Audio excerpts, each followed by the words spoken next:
Returned to the United States. This is authorities. It's unfortunate that wasn't done in this case. Another question. He had been questioned at one point, perhaps on suspicious behavior, and then was ruled out. Yeah, there was a domestic violence charge against him. The jury decided not to indict him. He stabbed a relative's leg. I don't know why he wasn't indicted for that offense. That possibly could have revealed more information, particularly about these trips overseas. I'm always interested in who he met with, who he talked to. Was he radicalized over there? One thing is clear is that something happened to him when he went overseas, because by all accounts, by his girlfriend's account and friends, he became a different person, a very radicalized, very deeply religious person in the Islamic faith. And I believe turned into a terrorist. If that's the case, then can you say in this case that he received help from overseas? We can't at this point in time. Now, remember, the cell phones are being analyzed for what's called encrypted communications. For any contact, his computers are being analyzed for any conversations he would have had with operatives, perhaps in Pakistan or Afghanistan or out of Raqqa, Syria. What we are seeing more and more, and I got briefed by the New York intelligence right after the 9/11 ceremony last week, is that they are saying less and less come to Syria and join the fight. Now they're saying stay where you are and kill where you are. This is disturbing from a Homeland Security standpoint, because that means that more and more of these individuals will probably most likely try to conduct acts of terrorism right here in the United States. I think you can trace that back to last November when the attacks at Paris as well. That's when we first started hearing about that. Your bill will do what later today to prevent something like this, if at all? Well, later this afternoon, I'll be announcing a national counterterrorism strategy to deal with this issue that we've been working on for the last several months. I think it's very timely, obviously coming out right now. We also have a bill on the floor tonight that I will be debating, that we marked up out of my committee, that provides more assistance to state and locals to deal with not only IEDs and suicide bombers, but these active shooter scenarios that we are seeing played out more and more in the streets of both Paris, Brussels, but now the battleground bill has been brought to the streets of the United States. And our law enforcement needs to have the proper training to deal with not only active shooter, but these pressure cooker bombs, and IEDs, and also suicide bombers. We think this will go a long ways in terms of preparation to prevent what is a war now in the streets of America. Mike McCaul, thank you for your time. Later this afternoon, we'll pick it up then. Thank you again for coming back today. 20 minutes past the hour now. Martha. So officials are still working on the charges for Rahami, but a top Republican calling for the suspect, American Conservative Union, and Brad Woodhouse, president of Correct the Record and former communications director for the Democratic National Committee. Gentlemen, welcome. Never thought we'd be beginning a panel talking about Skittles, but it seems that Donald Trump Jr. has a bit of a gift for getting in trouble on Twitter, as does his dad sometimes.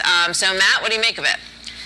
I think the metaphors in politics almost always get you in trouble, but the underlying policy is what's really resonating with voters, Martha, which is we have no way to vet these refugees coming over from Syria and many other countries that have a huge terrorism problem. We just saw with the bombs that were set off in New York and potentially in New Jersey and other places that we have a very serious Homeland Security problem, and we should only be bringing people inside our borders who love this country, want to be part of this country, and want to become, hopefully, eventually citizens of this country. We should not be a way station for people who we know really very little about.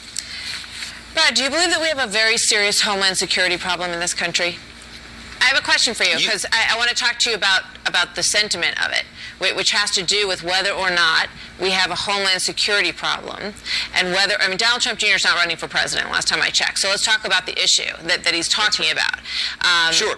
Do we have a problem with letting in people and not knowing whether or not there are people who want to do us harm among them? I mean, you know, we saw that quite clearly over the weekend in New York and in New Jersey. Well, look, the Cato Institute, which, by the way, is funded partly by the Koch brothers, a very Republican libertarian group, just came out with a report, a study, an analysis that says there is an American has a 1 in 3.64 billion chance of being the victim of a terrorist attack by a refugee. It's infinitesimal. It virtually doesn't exist. I mean, look, Martha, this a bad apple spoils the bunch argument, which that Skittles analogy is, goes back generations. It's been used to try to deny immigration to Irish, to the Jews, to all types of people. This is not right. Isolationist, this is not right. Nationalist, racist. Look, this is not right. Brad, we have a unique historical problem with radicalized Muslims. This is a unique problem. This is not a problem the Irish had, okay? This is not a Presbyterian, a Catholic problem. This is a problem within a religion where most of that religion is peace-loving, but they have a big and growing cancer of jihadism within the religion. For us to act like this is like every other question of race and ethnicity is putting our national security at risk, and it's why Democrats are losing voters on this question. It really isn't about partisanship anymore. It's about, do we protect our country?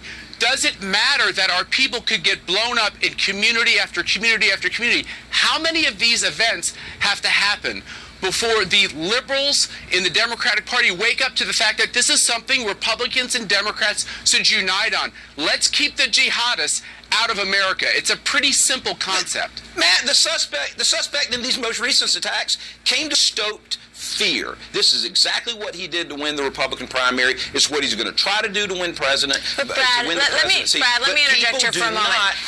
Here's the difference for this type of fear mongering. Hold on. I think what I hear you arguing about is the recognition that we have a problem, okay? Because what I'm hearing from your side, Brad, is that it's not that big a deal. That the Cato Institute says, you know what, the likelihood that you're going to be hit by a terror attack as an individual. So that's supposed to make us all feel better, I guess, about the fact that the fabric of our lives and the way we live has changed forever thanks to these attacks, okay? So your side is winning, because I think we are becoming so thick-skinned that we think it's not a big deal when somebody puts bombs all over 2 states, New York City and 1 location in New Jersey, to be specific, and we're supposed to feel like our odds are pretty good, so it's not a big deal, and we really shouldn't worry about it. Martha, that's not true. No one is saying it's not big a deal. No one's saying we shouldn't be vigilant. But our response should be proportionate to what the reality is. I mean, you're much more likely to be a victim of violence by someone who was born and bred right here in America. Those of us who live here do every day. This is constantly on your mind, and that anxiety level is just sort of something people learn to live with, and it's not nice. Let me tell you. So this is. Matt, sorry, Mark. No one is suggesting when it that we comes should to the just question of live with refugees, because the president's about to step up at the United Nations and suggest that we let in 100,000 refugees. And I believe, as you guys do, I know, that 99% of those people are people who we should have probably helped in their hometown when we had the opportunity, who never wanted to leave their village in the first place, and who are good people, okay? But we don't necessarily have a way to vet them properly, and that makes people nervous. So what do we do? Let me let you each go at that. Matt, you start. So basically, I think one of our principles as a government should be, we don't just bring in refugees because we feel bad. These people are in a terrible circumstance. This is just a disaster. We bring in people to America because we have a need for them in our economy, or because we think they will make America stronger by becoming permanent residents or citizens. When we have problems overseas, I think we should intervene and we should help. And the best thing for refugees in Syria and in areas around them is to create safe zones, to create an ability for them to be safe in their persons and to be able to go back to their countries when those countries are stabilized. I mean, we know. I'm sorry, you guys. If we don't defeat jihadism, we can't do this. I did let you have a lot of time, and I got to go, but I promise I'll start with you. Horrific situation, and horrific. And you see what's happening in Germany. They've let people in, and now there's tremendous pushback because it's not working. So thank you, guys. We'll talk more about it. Good to see you both.